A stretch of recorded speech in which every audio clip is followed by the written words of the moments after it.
Good evening. It's Saturday night and I just got paid. And I have spent all day having another Elvis binge. It's a beautiful sunny day outside, but there were things I wanted to do. So I played 3 CDs. I played my one of my tribute ones with Elvis in mind, a true dedication. And this is a mixture of Carl Perkins, the Jordanaires, Scotty Moore, DJ Fontana, Johnny Earl, and the Johnny Earl Band. And I quite enjoyed that. It was different. Not all Elvis stuff, most of it was. But on the ride up inside, he says that he's, paying tribute to Elvis in his own way, which is fine. And the next one was a country tribute to Elvis, which I've had this DVD now for about a week or a month or so, I suppose, and I hadn't got a chance to play it before. And it's really great. It's Roy Orbison singing "I Can't Stop Loving You," Tammy Wynette, "There Goes My Everything," "A Thing Called Love" by Johnny Cash, "Release Me," Roger Miller, "I Can Help," Billy Swan, "A Fool Such As I," Willie Nelson and Hank Snow, "You Gave Me a Mountain," Marty Robbins, "Help Me Make It Through the Night," Chris Christopherson, "I'm So Lonesome I Could Cry," Johnny Cash, "Let Me Be There," Tanya Tucker, "Funny How Time Slips Away," Willie Nelson and Farron Young, "Pieces of My Life," Charlie Rich, "Guitar Man," Bob Luman, "Make the World Go Away," Ray Price, "From a Jack to a King," Ricky Van Shelton, "For the Good Times," Chris Christopherson, "I Can't Help It If I'm Still in Love with You," Marty Robbins, "Wear My Ring Around Your Neck," Ricky Van Shelton, "You Don't Know Me," Mickey Gilley, what's this one there? "She Thinks I Still Care," George Jones, Bitter They Are, Harder They Fall," Larry Gatlin, and "Blue Eyes Crying in the Rain," Willie Nelson. There's sometimes, they make it so hard to read these things sometimes. I suppose I can open it all up and it's probably better on the thing inside, but anyway, sorry about that. Okay, and then finally I played an actual Elvis one, Elvis Raised on Rock. Now, you all probably know this. I hadn't bought this. It's one of the ones I bought recently that I haven't had in my collection over the years, so I knew most of the songs, so it was all fairly new to me. And I didn't mind. It wasn't bad. Certainly wouldn't put it down as one of my favourite LPs, but hey, at least I've got it.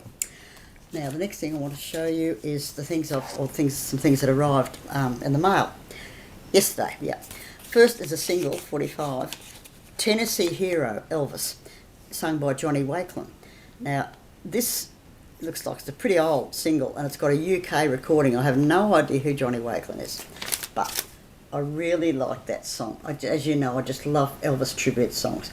The back of it is, the other side is just, what's it called? Say Hello to Mr. Blues. So that's an interesting one.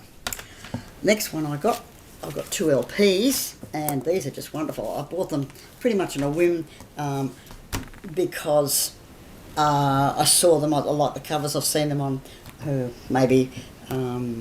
was it Mark over at 100% Pure Elvis, or one of the other YouTubers has been showing their LPs. So I decided to buy this one, and it's absolutely gorgeous. I love these, what they call gatefold covers. So that's the other side, and inside you've got this beautiful, open it up, you'll be able to see all this anyway. So on it, it's called Essential Elvis with the Jordanaires.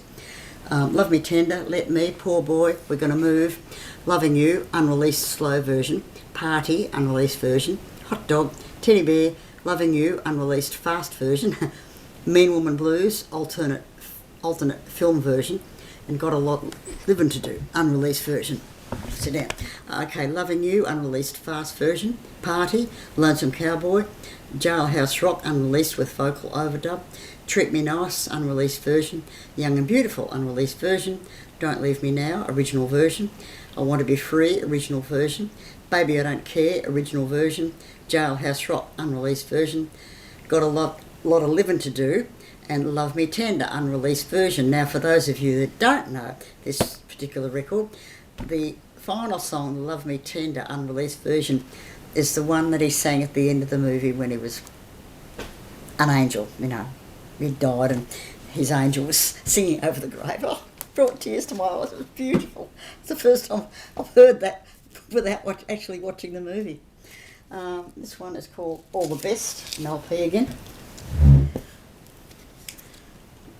What can I say about it? Again, I just love the cover, so I had to have it.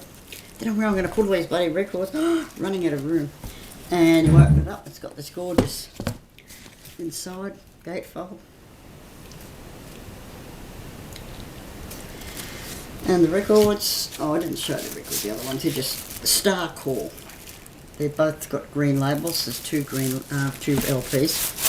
Look, I'm not going to read out all the titles, they're pretty much just a big mixture. I think this must have been, they're quite a mixture from old songs to new, relatively recent songs. American Trilogy, Separate Ways, The Wonder of You, along with Heartbreak Hotel, Blue Suede Shoes, and so on.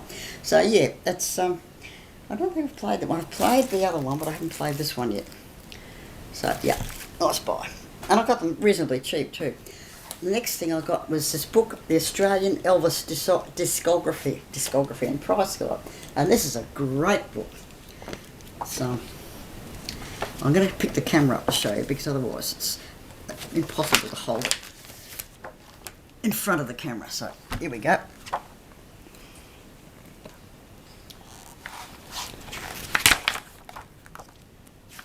A few dedications and things. Some good photos. And then information about the record, the details of the records, the mono stereo, promotional items, introductions, bonus items, gold label, logos, and so on. It's very technical, as far as I'm concerned. Anyway, there's just so many variations of stuff that's been released. And as you'd know if you've been listening to me, I'm not really that interested in a lot of the variations, but this goes into enormous detail for anyone who's interested in collecting every type, every variation on the theme. Okay, they've got photos of all the singles. Now, bear in mind these are just Australian releases.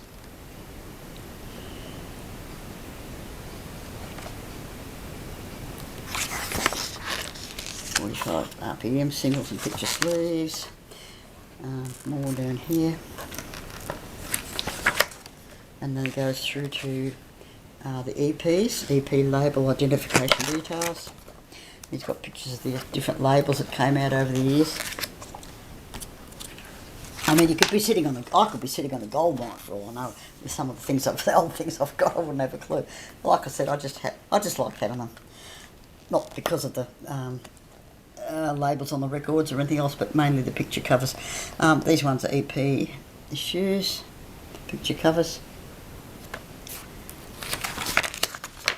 More EPs.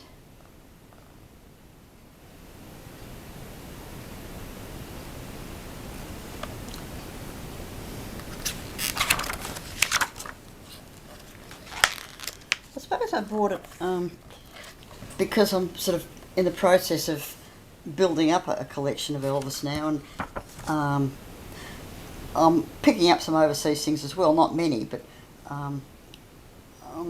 yeah, I guess this is useful to me to know what's on them, and I'm just trying to avoid too much duplication, that's all. That's why I don't bother Follow That Dream things.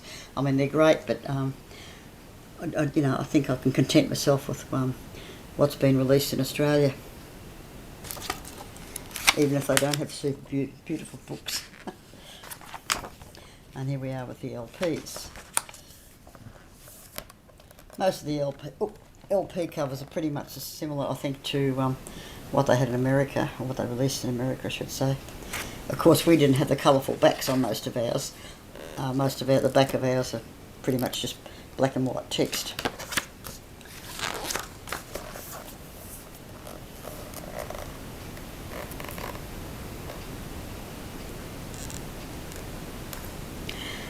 I'm probably going too fast for any of you guys that want to know the nitty gritty. So if you want me to redo this for some reason, pick out some details for you, just let me know. Or if you see anything you want clarified. That's funny that I got the CD of that the other day. I had no idea it was an LP until I found the CD online. And the same with, well, the same with a lot of them, I suppose. I've got CD, no. In some cases, the CDs are different from the LPs, aren't they? In this magazine, magazine booklet, they do not list CDs. They're only talking about vinyl. Long play album picture sleeves. So, these must be all the re-releases, I guess, over the years, over the last 30 or 40 years. Oh, these are the bonuses. Okay, these are the things that were in some of the extras, with the record, inside the records. I remember that. I got the Harum Scarum LP. And that was with Clambake, I think. And then more information. What have I got here? This is some guy here in Australia who's got a U-Butte collection. Promotional posters. Sheet music, which is interesting. Magazines. Now, I don't know why he's put these magazines in here. I mean, there's a million magazines out all about Elvis. Yeah, Johnny Ray, an article. Here we are, more TV. Okay, these ones are Australian. TV Times and TV Week were Australia's two main TV weekly magazines. I think TV Week's still around. I don't know about TV Times. Movie News, yeah, that was an Australian magazine. I think so. Yeah, and more magazine. Oh, Everybody's. Yep, Everybody's was a magazine, large magazine that used to come out every week, many years, and just one of those general interest type magazines. But they quite often featured Elvis, and that the Woman's Weekly, Woman's magazine. I remember that because it came out. I was at state school, primary school, and even then, at the ages of 9 and 10. The kids were talking about Elvis, and like I've said before, my background is with classical music, and we didn't have anything like that. But Mum had the Woman's Weekly, and I said to Mum, "Oh, can I borrow it to take to school for show and tell?" Yeah, we had show and tell in those days. And I got up in front of the class and I said, "Here's my mum's magazine with Elvis Presley on the front," and the kids went, "Oh!" And I'm thinking to myself, "What's all the fuss about?" I just had no idea. Gee, I wish I'd kept that, but of course I didn't. We didn't even have recycle bins in those days. It was probably burnt in the incinerator after Mum had finished with it. Gold Car Tour booklet. Yeah, well, I saw the gold car, but I don't remember having the booklet. So, page, okay. Posters, okie dokie. And a poem written by the guy that wrote the book. 45 more singles, more details about the singles. So, as I said, very detailed. So, yeah, interesting book. And the final thing, I'm going to set this up again now in front of moi, because the final item I got, which I am absolutely blown away, is this A Tribute to Elvis by Scotty Moore and Friends. Again, this is just something I saw on the internet. This DVD is absolutely sensational. I just don't know what else I can say about it. I've said that about books I know in the past, but when I get excited about something, I get excited. It's done at Abbey Road, the Abbey Road Studios. I think it was in the 1995 or something. It's fairly old. And Scotty Moore's gone over to England with Jerry Schilling, and they've done this tribute to Elvis in the Abbey Road Studios. And they've pulled together all these English musicians and to sing Elvis songs. So I'll just go through them with you. If you've already got this DVD, you've seen it, you can tune out, you can turn me off now because I'm just going to be raving about it. Mark Knopfler. Now, I'm stuck in the 50s and 60s. I have no idea. I've heard the name, but I don't know who he was. He sings Blue Moon of Kentucky and Baby Let's Play House. Mike Sanchez sings My Baby Left Me, All Shook Up, Lordy Miss Claudie. Eric Clapton, I know who he is, sings That's All Right, Don't Be Cruel, and Mystery Train. Steve Gibbon sang Heartbreak Hotel, Don't Be Cruel, Jailhouse Rock, I Don't Care If the Sun Don't Shine. Albert Lee sings Trying to Get to You, and Blue Suede Shoes and Hound Dog. Paul Ansell sings Shake, Rattle and Roll, Mess of Blues, One Night with You, I Forgot to Remember to Forget, Reconsider Baby. Now, not many people sing that. I was surprised about that, but he does a great job. Ready Teddy, Good Rockin' Tonight. Then we have Dave Gilmore sings Don't, and Martin Taylor played the guitar 3 times. He played Blue Moon, Heartbreak Hotel and Tennessee Waltz, and to be quite honest, I wasn't that impressed with him, but that's just me. Look, they all do a wonderful job. They really do in their own way. But the funny thing was, when I was watching it, it suddenly occurred to me that one of the reasons why Elvis, apart from his voice, was so different to everyone else was his looks. These guys got up. They all had good voices and they did pretty good versions of the songs. But when you look at them, you could close your eyes and you wouldn't miss anything. Isn't that rude? I don't mean to be rude, but part of the attraction with Elvis was looking at him, looking at his face, his facial expression, his movements. Yeah, there was just no one else. We all know that no one else like him, but that just sort of came to me when I was watching these things.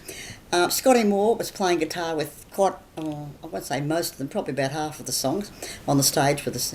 Bill Wyman from the Rolling Stones, he had his group there, he was playing, and other well-known musicians were there. Now, I don't know, like I said, I'm not up with British musicians, but those of you who know more about the pop scene would know who they were. Jerry Schilling and Scotty both did talks at the end of the video, about music and about Elvis. And then they did a behind-the-scenes thing of Abbey Road Studios. They showed people turning up at the studios and how they set it up with the lights and the instruments and everything. But look, if I will say one thing, I've got this on eBay and I've got it for $8.95. I think I haven't been ripped off, shall I say. I think it's a copy. I think the guy who's selling them is just making them up and copying them, because it's a very, very bad copy of the cover. And inside, I think there was supposed to be an insert, a little magazine, but there was nothing. And the original DVD looks nothing like that. So I think he's done his own copies. But I've got to hand it to him. The actual DVD, once you put it in there, is absolutely brilliant. It's a wonderful tribute to Elvis. And I just can't say enough about it. Here I am, going off the planet again. Anyway, that's all for tonight. Thank you for listening. If you're still here, bye.